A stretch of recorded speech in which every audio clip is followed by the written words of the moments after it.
Smart skills learning hub में आपका स्वागत है। नमस्कार। आज हम कंप्यूटर के बारे में बात करेंगे, लेकिन एक बिल्कुल अलग अंदाज में।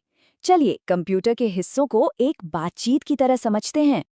तो सवाल ये उठता है कि किसी मशीन से भला बातचीत कैसे की जा सकती है? मतलब हम कैसे अपनी बात उस तक पहुंचाते हैं और वो कैसे हमें जवाब देता है? चलिए इसी गुत्थी को सुलझाते हैं। अगर एकदम आसान भाषा में समझें तो कंप्यूटर एक इलेक्ट्रॉनिक डिवाइस है जो डेटा को स्टोर, प्रोसेस और उस पे काम करता है। और ये सारा काम दो चीज़ों से मिलकर होता है, हार्डवेयर और सॉफ्टवेयर। इसे ऐसे समझिए, हार्डवेयर हो गया कंप्यूटर का शरीर, वो सारे हिस्से जिन्हें हम देख सकते हैं, छू सकते हैं। और सॉफ्टवेयर वो है उसकी आत्मा या कह लीजिए दिमाग। यही दिमाग शरीर को बताता है कि उसे करना क्या है। बिना दिमाग के शरीर कुछ नहीं, है ना? बिल्कुल वैसे ही। तो ठीक है, बातचीत शुरू करते हैं। सबसे पहली बात, हम कंप्यूटर को अपनी बात बताते कैसे हैं? मतलब उससे कमांड कैसे देते हैं? यहीं पर काम आते हैं इनपुट डिवाइस। और सबसे जाने पहचाने इनपुट डिवाइस कौन से हैं? अरे वही कीबोर्ड और माउस।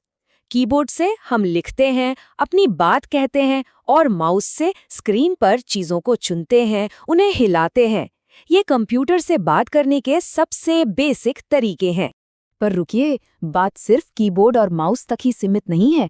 कंप्यूटर से बात करने के और भी कई तरीके हैं, जैसे स्कैनर्स, जॉयस्टिक्स, टच पैड्स और भी बहुत कुछ। जैसे स्कैनर को ही ले लीजिए, ये किसी भी कागज पर मौजूद तस्वीर या टेक्स्ट को डिजिटल बना देता है। मतलब कागज की दुनिया से कंप्यूटर की दुनिया में ले आता है। और जॉयस्टिक, वो तो गेम खेलने वालों का सबसे अच्छा दोस्त है। ये सारे डिवाइस अपने अपने तरीके से कंप्यूटर तक हमारी बात पहुंचाते हैं। ठीक है, तो हमने तो अपनी बात कह दी, अब बारी है कंप्यूटर की। वो हमें जवाब कैसे देता है? मतलब उसके बोलने का तरीका क्या है? चलिए अब ये समझते हैं। इसका सबसे आम तरीका है मॉनिटर, यानी हमारी स्क्रीन। ये एक तरह से कंप्यूटर का चेहरा है। हम जो भी काम कर रहे होते हैं, चाहे वो कोई वीडियो हो, कोई टेक्स्ट हो, सब कुछ हमें इसी स्क्रीन पर दिखाई देता है। लेकिन कंप्यूटर सिर्फ दिखाता ही नहीं है, उसके जवाब देने के और भी तरीके हैं। वो हमें प्रिंटर से कागज पर कुछ निकाल कर दे सकता है, या स्पीकर से संगीत सुना सकता है, या आवाज के जरिए भी बात कर सकता है। हाँ, तो प्रिंटर से हमें हमारे काम की एक फिजिकल कॉपी मिल जाती है, और स्पीकर से मिलती है आवाज, चाहे वो प्रेजेंटेशन के लिए हो या सिर्फ मनोरंजन के लिए। ये सभी कंप्यूटर के जवाब देने के ही अलग अलग रूप हैं। अच्छा, बातचीत तो हो गई, पर अगर हम चाहें कि कंप्यूटर हमारी इस बातचीत को, हमारे काम को याद रखे तो? मतलब उसे सेव करके रखें? यहीं पर एंट्री होती है मेमोरी और स्टोरेज की। इन दोनों में एक बड़ा फर्क है, इसे समझना जरूरी है। रैम यानी वर्किंग मेमोरी एक तरह से शॉर्ट टर्म मेमोरी जैसी है। ये बस उसी डेटा को याद रखती है जिस पर हम अभी काम कर रहे हैं। और जैसे ही कंप्यूटर बंद, ये मेमोरी साफ। दूसरी तरफ है लॉन्ग टर्म स्टोरेज, जो जानकारी को हमेशा के लिए सहेज के रखती है। अब एक सीधी सी बात है, कंप्यूटर में जितनी ज्यादा रैम होगी, वो उतने ही आराम से और तेजी से एक साथ कई काम कर पाएगा। सोचिए, ये आपके काम करने की टेबल की तरह है।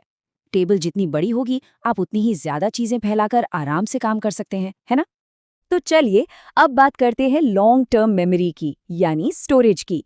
इसे कंप्यूटर की फाइलिंग कैबिनेट भी कह सकते हैं, जहां हम अपनी सारी जरूरी फाइलें सहेज कर रखते हैं। शुरुआत करते हैं फ्लॉपी डिस्क से। हाँ, हो सकता है आज ये बहुत पुरानी और छोटी लगे, पर एक जमाना था जब ये डेटा को एक कंप्यूटर से दूसरे में ले जाने का एक कमाल का जरिया थी। इसके बाद आती है हार्ड डिस्क ड्राइव। ये कंप्यूटर के अंदर लगी होती है और यही इसकी मेन स्टोरेज होती है। इसमें मेरा मतलब है बहुत ज्यादा डेटा स्टोर होता है, यहाँ तक कि वो ऑपरेटिंग सिस्टम भी जिससे पूरा कंप्यूटर चलता है। और फिर आया सीडी रोम का दौर। ये एक ऑप्टिकल डिस्क होती थी, जिसमें एक फ्लॉपी डिस्क के मुकाबले कई गुना ज्यादा डेटा आ जाता था। याद है ना? सॉफ्टवेयर और म्यूजिक एल्बम्स सब सीडी पर ही तो आते थे। अब जरा इस तुलना को देखिए, यहाँ साफ पता चलता है कि स्पीड और कैपेसिटी में कितना फर्क है। हार्ड डिस्क 40 से 80 गीगाबाइट और स्पीड भी बहुत तेज। वहीं फ्लॉपी डिस्क बेचारी सिर्फ 1.44 मेगाबाइट की थी और बहुत ही धीमी। सीडी रोम इनसे बेहतर थी, लगभग 650 मेगाबाइट। और फिर आई डीवीडी, जिसमें 17 गीगाबाइट तक डेटा आ जाता था और स्पीड भी सीडी से तेज थी। तो आप देख सकते हैं कि कैसे टेक्नोलॉजी आगे बढ़ी। अब ये मेगाबाइट गीगाबाइट क्या है? कंफ्यूज मत होइए, ये बस डेटा को नापने की यूनिट्स हैं। इसे ऐसे समझिए, 1024 बाइट्स मिलकर 1 किलोबाइट या केबी बनाते हैं।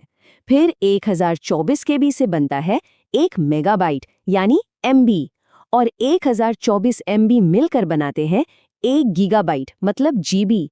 तो जाहिर है 1 गीगाबाइट 1 मेगाबाइट से 1000 गुना से भी ज्यादा बड़ा होता है। तो कुल मिलाकर कहानी क्या है? कहानी ये है कि इनपुट, आउटपुट और स्टोरेज, ये तीनों मिलकर ही हमारे और कंप्यूटर के बीच एक पूरी बातचीत मुमकिन बनाते हैं। इनपुट से हम अपनी बात कहते हैं, आउटपुट से वो जवाब देता है और स्टोरेज से वो हमारी बातों को याद रखता है। सिंपल। तो हमारी ये बातचीत जो कीबोर्ड और माउस से शुरू हुई थी, आज कहाँ तक पहुँच गई है? और ज़रा सोचिए, भविष्य में ये कहाँ तक जाएगी? हम टेक्नोलॉजी से और कैसे कैसे बात कर पाएंगे? ये एक बहुत ही दिलचस्प सवाल है, जिसका जवाब हमें आने वाला वक्त ही देगा।